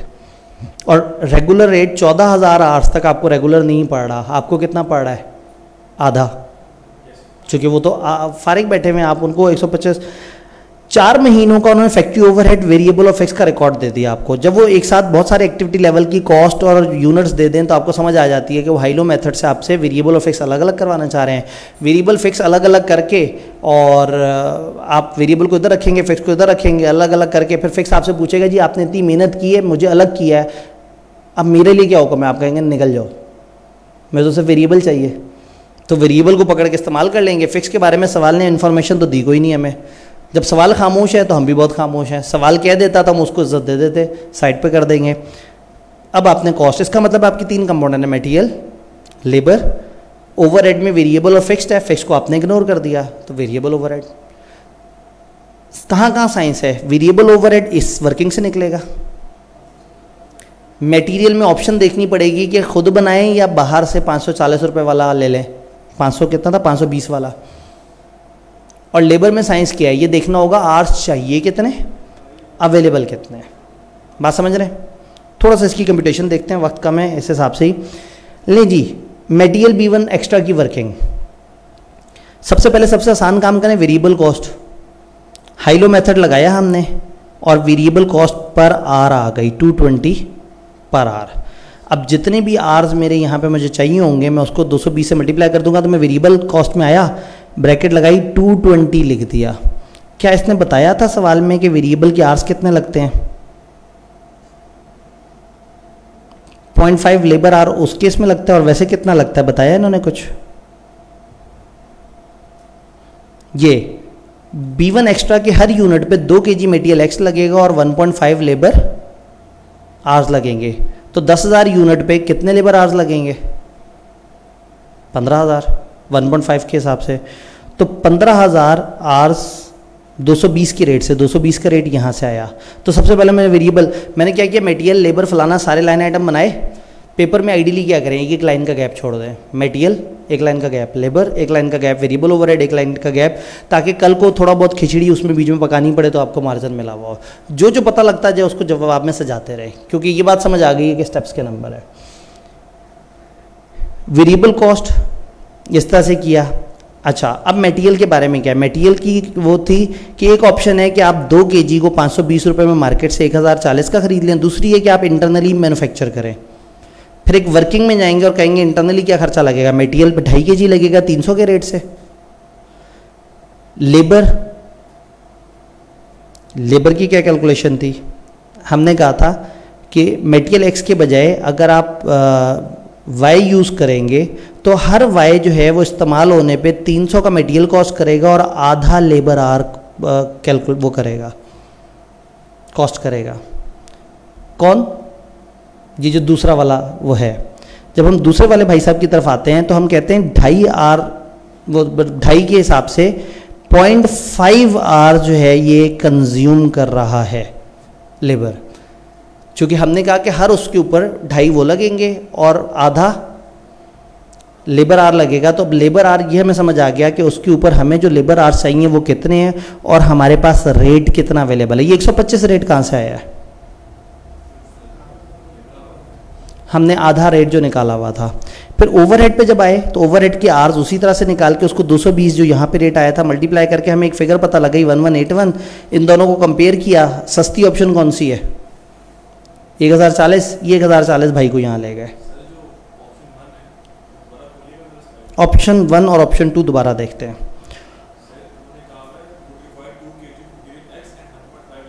जी, एक यूनिट B1 एक्स्ट्रा का, उसमें लेबर आर्स कितने चाहिए? 1.5। अच्छा, मटेरियल एक्स जो है वो मार्केट में 520 पे अवेलेबल है और इस मटेरियल का अल्टरनेट क्या है कि आप 2.5 kg सब्सटीट्यूट मटेरियल लेके आए जो 0.5, जिसका हर केजी 0.5 लेबर आर लेगा। अब ये लेबर आर्स हैं ये पूरी प्रोडक्शन के नहीं है। वो कह रहे हैं कि एक ये है कि मैं मार्केट से पकड़ूं मटेरियल, उस पर अपने खर्चे लगा दूं, और दूसरी ऑप्शन क्या है, मैं अपना ही बना लूं। जब अपना बना लूं तो उसमें हमने देखा है कि हमारे हर एक यूनिट के ऊपर 2.5 kg मटेरियल लगेगा और हर केजी के ऊपर आधा लेबर आर लगेगा। तो केजी कितने थे भला? 2.5। तो ये लेबर के आर्स है ना, ये टोटल प्रोडक्शन की नहीं है, सिर्फ मटेरियल बनाने के लिए है। तो इनमें से जो भी ऑप्शन सेलेक्ट करते हैं हम यहाँ ले जाते हैं और फिर अब जो लेबर आएंगे उस मटेरियल को फिनिश गुड्स में कन्वर्ट करने के लिए आएंगे। क्लियर? तो यहां से हमें ये दो कॉस्ट पता लग गई। लेबर की बात करते हैं। लेबर हमें कितने आर्स चाहिए लेबर के? 10,000 यूनिट हैं और 1.5 कितने हो गए? 15,000। और आज़ाद कितने हैं? Is idle 14,000। तो सबसे पहले तो हम 14,000 यूज़ करें। तो जब 14,000 हम यूज़ करेंगे तो हम 125 से मल्टीप्लाई कर देंगे। अब 1000 आवर्स एक्स्ट्रा कहाँ से लेके आए? ये तो फुल ऑक्यूपाई हो गए। अब ओवर टाइम करवाएंगे। ओवर टाइम का हमने रेट निकाला था 350। आपने 1000 को 350 से मल्टीप्लाई कर दिया, 3.5 लाख आ गया। वेरिएबल कॉस्ट पुट की, सारी चीज़ें करते करते आए। टारगेट कॉस्ट आपने निकाली थी 2000 का 70%, माइनस किया, पता लग गया कॉस्ट गैप 180 का है। डन? बातें समझ आ रही हैं? क्विकली आगे मूव ऑन करते हैं। Sometime decision is about make और बाय। अभी हमने एक छोटी सी इसकी झलक अभी भी देखी। ऑप्शन क्या है कि आपको सवाल ये कह देता है कि एक तरीका ये है कि आप एक चीज़ खुद बनाएं और एक है कि आप कहते हैं कि मार्केट से बना बनाया खरीद लें। उनको कंपेयर कैसे करें? परचेज में कॉस्ट ऑफ परचेजिंग होगी और मेक में कॉस्ट ऑफ प्रोडक्शन होगी। फॉर एग्जाम्पल, बाय करने पे 1000 रुपया लगता है और बनाने पे 780 लगता है, तो बड़ा ऑब्वियस है कि हमें क्या करना चाहिए। लेकिन समटाइम क्या होता है, बाय करने की कुछ एक्स्ट्रा मुसीबतें भी बताते हैं और मैन्युफैक्चर करने की अलग मुसीबतें भी बताते हैं। यानी मैं इसको कहता हूँ कि नॉर्मली क्या हो सकता है, नॉर्मली वो आपको कहें कि जब आप बाहर से बाय करेंगे तो आप अपने कुछ ओवरहेड बचा लेंगे। अगर मैं इंटरनली नहीं बनाता, बाहर से बाय करता हूं, तो मैं अपनी कुछ कॉस्ट अवॉइड कर सकता हूं। तो बाहर से खरीदने का एक फ़ायदा ये है कि मुझे 250 रुपये बचेगा। इधर वाले केस में वो 250, इसका मतलब एक ऑप्शन है 1000 रुपया, एक ऑप्शन है 780 और एक 250 है। उस 250 को मैं कैसे देखूं? एक तरीका ये है कि मैं कहूं कि 1000 मेरी कॉस्ट है और 250 बचेगा। 1000 कॉस्ट है, 250 बचेगा, तो मैं कहूँगा एक ऑप्शन 750 की है, दूसरी ऑप्शन 780 की है, तो मेरे लिए 750 अच्छा है। दूसरी ऑप्शन मैं कहूँ जी 780 का मैन्युफैक्चर करना पड़ेगा और 250 की एक्स्ट्रा कॉस्ट जो नहीं बचा पाया, तो मेरी कॉस्ट कितनी बन जाएगी? 1030, और वो मुझे कितने में दे रहा था? 1000 में। तीसरा मैं कहूँ एक्स्ट्रा कॉस्ट ऑफ बाइंग कितना है? बाइंग पे हम 220 इजाफी लगा रहे हैं और एक्स्ट्रा सेविंग ऑफ बाइंग कितनी है? तो हमें सेविंग हो गई, तो फिर हमें बाइंग कर लेनी चाहिए। सवाल में तीनों काम नहीं करने, मैं आपको 3 अप्रोचेस बता रहा हूँ। बेसिकली आपने करना है कि आपने कंपैरिजन करना है दोनों को लाइकवाइज। वो 1000 रुपये का है, ये 780 का बनता है, ये बनाएं तो 250 एक्स्ट्रा भी देना पड़ता है, तो 780 प्लस 250 को 1000 से कंपेयर कर लें। दूसरा ऑप्शन 250 जो इसकी वजह से लगता उसकी वजह से ना लगता, 1000 में से सेविंग करके माइनस कर लें, तो 750 को 780 से कंपेयर कर लें। तीसरा ये कि मैं कहूँ कि बाइंग मैन्युफैक्चरिंग से महंगी कितनी है? 220, और बाइंग में एक्स्ट्रा फ़ायदा है, हाँ जी 250, एक्स्ट्रा खर्चा 220, एक्स्ट्रा फ़ायदा 250, तो मुझे बाइंग की तरफ जाना चाहिए। तो बेसिकली वन ऑफ डिसीजन में आपसे कह सकते हैं कि बताओ मैन्युफैक्चर करें या बाय करें, तो आपने देखना है कि बाय करने या मैन्युफैक्चर करने से किससे कितना फ़ायदा है, किससे कितना नुकसान है, और आपने फिर उस तरह से डिसीजन लेना है। ये बात समझ आ रही है? सवाल सामने, एक कंपनी है वो कंपोनेंट बीटा बना रही है जो कि इनपुट यूज़ हो रहा है काफ़ी ज़्यादा जगह पे। बीटा की requirement 18,000 units per annum, direct material इतने का है, डायरेक्ट लेबर इतने का है, वेरिएबल ओवरहेड्स इतने के हैं और फलाना फलाना ओवरहेड इतने हैं। उन्होंने जनाब हमें सारी चीज़ें आके बता दी हैं। फिक्स मैन्युफैक्चरिंग ओवरहेड भी पर यूनिट उन्होंने बताए हुए हैं। सवाल जब तक एक्स्ट्रा इन्फॉर्मेशन नहीं देगा मैं इसको इरेलेवेंट काउंट करूंगा, तो इसका मतलब है कि मैं वेरिएबल कॉस्ट को काउंट कर लूँ। तो वेरिएबल कॉस्ट कितनी होगी? 6350 में से 870 माइनस करके देख लेते हैं। देखिए ज़रा, पहले 350 निकलेगा, फिर 530 बच जाएगा, वो माइनस होगा 7 जी। कितना आया? 5480। ये वेरिएबल कॉस्ट आ गई। तो सवाल देखते साथ ही पहले तो ये हमने इसका पोस्टमार्टम कर दिया। इसको फिलहाल इरेलेवेंट कह देते हैं जब तक सवाल चीख चीख के चला के कुछ ना कहे। सप्लायर ने रिसेंटली ऑफर किया है कि भाई मैं आपको सप्लाई कर देता हूँ बीटा 7000 रुपये पर यूनिट पे। क्या बात करते हो आप, क्यों परेशान क्यों हो? आपकी बीटा की रिक्वायरमेंट है, 8000 यूनिट आपको चाहिए, मैं आपको 7000 रुपये में दे देता हूँ। तो एक ऑप्शन तो हमारे पास ये है कि हमें 18000 यूनिट के लिए 7000 रुपये का एक बंदा कह रहा है आ जाओ मेरे से ले जाओ। दूसरी ऑप्शन होगी इंटरनल, उसकी कॉस्ट निकालेंगे, फिर देखेंगे कि कोई एक्स्ट्रा फैक्टर है, उस फैक्टर को उधर से माइनस कर देंगे, इधर ऐड कर दें, बात बराबर ही है। फिर क्या हुआ? शॉर्टेज है लेबर की और कुछ लेबर अवेलेबल होगा आउटसोर्सिंग ऑफ बीटा। अगर मैंने बीटा आउटसोर्स कर दिया तो मेरा कुछ लेबर अवेलेबल हो जाएगा और वो लेबर जाके प्रोडक्ट जी बनाना शुरू कर देगा। प्रोडक्ट जी 5800 पर यूनिट पे बिकेगी जबकि उसकी कॉस्ट इतनी है। इन्होंने हमें क्या बता दिया? लेबर की अपॉर्चुनिटी कॉस्ट बता दे। उन्होंने कहा लेबर से अगर हम बीटा ना बनवाएं तो हम जी बनवाएंगे, तो इस लेबर से जी पे हमें कितना फ़ायदा होगा? अब एक ऑप्शन क्या है, मैं इंटरनल मैन्युफैक्चरिंग करूं, एक ऑप्शन है बाहर से खरीदूं। तो एक इंटरनल मैन्युफैक्चरिंग की कॉस्ट होगी, एक बाहर की कॉस्ट होगी, इन दोनों के दरमियान कोई फैक्टर होगा जिस पे डिसीजन लेना होगा। फैक्टर ये है कि अगर वो बाहर से खरीद लेना तो हमारी लेबर जी बना देगी, तो जी से देखते हैं हमें कितना फायदा होगा। Outsourcing of Beta and production of G would result in net reduction in fix manufacturing overhead by 1.9 million. उससे 1.9 मिलियन की वो भी बच जाएंगे, हमारे ओवरहेड्स भी बच जाएंगे। क्या क्या फ़ायदा नज़र आ रहा है? 1.9 मिलियन के ओवरहेड्स बच जाएंगे, प्रोडक्ट जी से कुछ फ़ायदा हो जाएगा अगर हम आउटसोर्सिंग की तरफ जाएं। तो आउटसोर्सिंग के खर्चे में से ये दो माइनस कर देने चाहिए, और इसको किससे कंपेयर करना चाहिए? प्रोडक्शन कॉस्ट से। प्रोडक्शन कॉस्ट सवाल ने शुरू में दी थी 5480 पर यूनिट है, इसको मल्टीप्लाई कर दें 18000 यूनिट से, तो इसका मतलब ये हुआ, काश वक्त इतना कम ना होता, बड़ा मज़ा आता चीज़ों में। एक ऑप्शन हमारे पास क्या हो गई कि हम 18000 यूनिट्स को मल्टीप्लाई कर दें 5480 से, तो पता लग जाएगा कि इस वक्त हमारी कॉस्ट क्या है। और दूसरी ऑप्शन क्या है हमारी? 7000 रुपये के हिसाब से 18000 यूनिट्स खरीद लें और उसमें से लेस कर दें दो चीज़ें जो दो बचतें हमारी हो रही हैं। इस ग्रैंड टोटल को इसके साथ कंपेयर करें, एक तरीका प्रेजेंट करने का। दूसरा तरीका क्या है? मैं 7000 इंटू 18000 एक तरफ सजा देता, दूसरी तरफ मैन्युफैक्चरिंग का खर्चा सजाता, और ये दो एक्स्ट्रा खर्चे उसमें ऐड कर देता कि ये मुझे मैन्युफैक्चरिंग की वजह से पड़ रहे हैं। ये तीन प्रेजेंटेशन समझ आ रही है ना, कि आप उसमें से बेनिफिट माइनस करके कंपेयर कर लें प्रोडक्शन वाले से, या प्रोडक्शन वाले में बेनिफिट वो जो बच सकता था ऐड कर दें और उससे मैच कर लें, या कहीं एक्स्ट्रा कॉस्ट कितनी है बाइंग की और सेविंग कितनी है।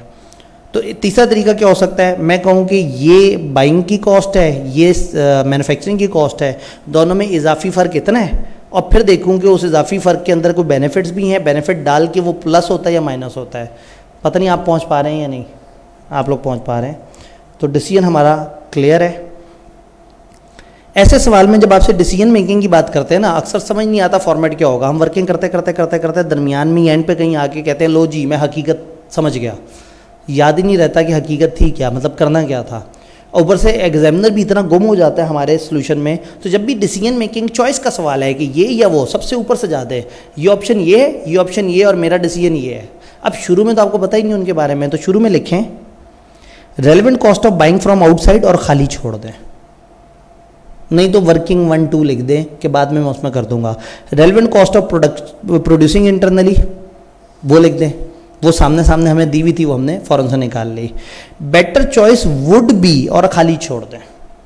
एंड पे जब मैं दोनों चीज़ें पुट करूंगा तो उस वक्त देख के अब क्या होगा, रेलेवेंट कॉस्ट ऑफ बाइंग हमने कहा करंट बाइंग की कॉस्ट ये है, और हमने फिक्स कॉस्ट की सेविंग माइनस कर दी और जी की कंट्रीब्यूशन माइनस कर दी, और ये हमने यहाँ सजा दिया। अब सवाल ये है कि जी की कंट्रीब्यूशन कैसे है? उन्होंने हमें सारे वेरिएबल्स दिए थे उसके कि इतने यूनिट्स हैं, उस पर इतना खर्चा लगता है, इस तरह से करके सेलिंग प्राइस इतनी है, मटेरियल इतना है, लेबर इतना है, हमने वो सारा कुछ करके उसकी पर यूनिट कंट्रीब्यूशन निकाली, मल्टीप्लाई करके हमने जवाब दे दिया। चाहे तो लंबे चौड़े तरीके से इसकी पूरी प्रोडक्शन की शीट बना दें, और चाहे तो जैसे चालाकी हमने की है कि हम कहेंगे सेलिंग प्राइस 5800 है, मटेरियल 2600 है, और 20% ज़्यादा लेबर लगेगी, हम लेबर के हिसाब से वो 1.2 कर दें ओवरहेड।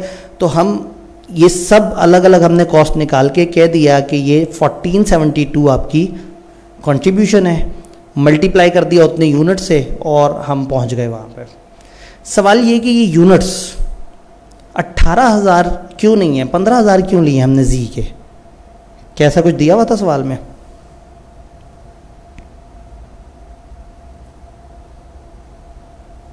जी के बारे में कोई ऐसी इंफॉर्मेशन? डायरेक्ट मटेरियल इतना कॉस्ट करेगा, हर यूनिट जी का 20% ज़्यादा लेबर लेगा as compare to each unit of beta. G का यूनिट 20% ज़्यादा लेबर लेगा, किससे? बीटा से। और एस्टिमेटेड वेरिएबल ओवरहेड आपके पास है। अब इसका मतलब है कि अगर वो 20% ज़्यादा लेगा, ज़्यादा खर्चा होगा हर यूनिट पे, और इसके यूनिट्स कितने हैं? बीटा के कितने यूनिट्स बना लेंगे हम? 18,000 थे बीटा के यूनिट्स, जी के कितने यूनिट्स बनाएंगे? लेबर की शॉर्टेज है, some of the labour would become available due to outsourcing of beta, beta नहीं करेंगे तो जी बनेगा। तो इसका मतलब है लेबर शॉर्ट का मतलब है हमारे पास उतनी ही लेबर के आर्स हैं जितने ऊपर इस्तेमाल हो रहे हैं। उन आर से कितने यूनिट बन रहे हैं? 18,000। और उन्हीं आर से हमने वो यूनिट बनाने जो ज़्यादा आर्स खाते हैं।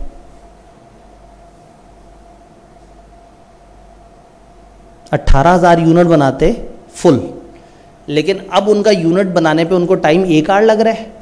नहीं, 1.2 आवर लग रहा है। तो अगर मैं उसको 1.2 से इस तरह से डिवाइड करके देखूं तो पता लगता है कि 15,000 यूनिट जी के उतने ही टाइम में बनेंगे जितने टाइम में 18,000 यूनिट बीटा के बनते हैं। ये बात समझ आई है सबको? जितनी देर में उसके उतने, तो हमने वो आर्स वहाँ उठा के लिख लिए। Purpose was presentation. जाहिर है हमारे पास इतना टाइम तो नहीं है कि हम सारे सवालों की एक एक पॉइंट की एक एक गहराई पे बड़ी सारी बात करें। बस मकसद ये है कि आपको थीम समझ आए। यानी अभी तक हमने क्या समझा, डिसीजन मेकिंग किसे कहते हैं, रेलेवेंट कॉस्ट क्या चीज़ है, रेलेवेंट कॉस्ट कब रेलेवेंट है कब नहीं है, मटेरियल, लेबर, ओवरहेड और कोई मशीन वगैरह में हम उसको कैसे देखेंगे। फिर अगर किसी सवाल में हमारे पास रेलेवेंट कॉस्टें दी हुई हो तो उसमें से रेलेवेंट कॉस्ट कैसे पिक करेंगे, क्या फॉर्मेट होगा। और फिर अगर सवाल आए कि बनाएं या बना बनाया ले लें तो हम लोगों ने बने बनाए में से वो सारे सेविंग्स वो माइनस कर देनी, वो सारी चीज़ें माइनस करके देखना है कि हमारी दोनों तरफ रेलेवेंट कॉस्ट क्या है और फिर डिसीजन लेना है। अब डिसीजन मेकिंग में इसके अलावा भी कुछ बातें होती हैं। इसके अलावा बातें यानी कि लिमिटिंग फैक्टर। यहाँ पे वक्त ऐसा हो गया है कि जिसमें हम एक अच्छी सी ब्रेक लेके, अच्छी सी मुराद छोटी सी ब्रेक लेके वापस इकट्ठे होकर और इस गुफ्तगू को आगे अपने आखिरी जोन में दाखिल करते हुए इन्वेंट्री की मैनेजमेंट में पहुँच जाएँ। 4:38 हो रहा है, वहाँ 4:38 हो रहा है, ओए वहाँ भी 39 हो गया। 50 पे 4:50 पे इकट्ठे होते हैं ताकि हम अपने लास्ट सेशन के लिए जो लिमिटिंग फैक्टर है इसको देखें। लिमिटिंग फैक्टर के सवाल सबसे ज़्यादा पूछे, लेकिन इसका हमेशा एक स्टैंडर्ड फॉर्मेट है जिसकी वजह से आपको हमेशा बड़ा इजीली ये वाला पोर्शन कवर हो जाता है। तो ठीक है, हम पे 4:50 पे इकट्ठे होकर इसके मैंने कुछ सवाल रखे हुए हैं, जितना टाइम होगा उतने सवाल देख लेंगे। तो डिसीजन मेकिंग का जो पहला जोन था वो हमने कवर किया। अब लिमिटिंग फैक्टर का जिक्र करते हुए जो एक्स्ट्रा डिसीजन है उनके ऊपर थोड़ी थोड़ी सी मोटी मोटी बात कर लेंगे इंशाल्लाह। 4:50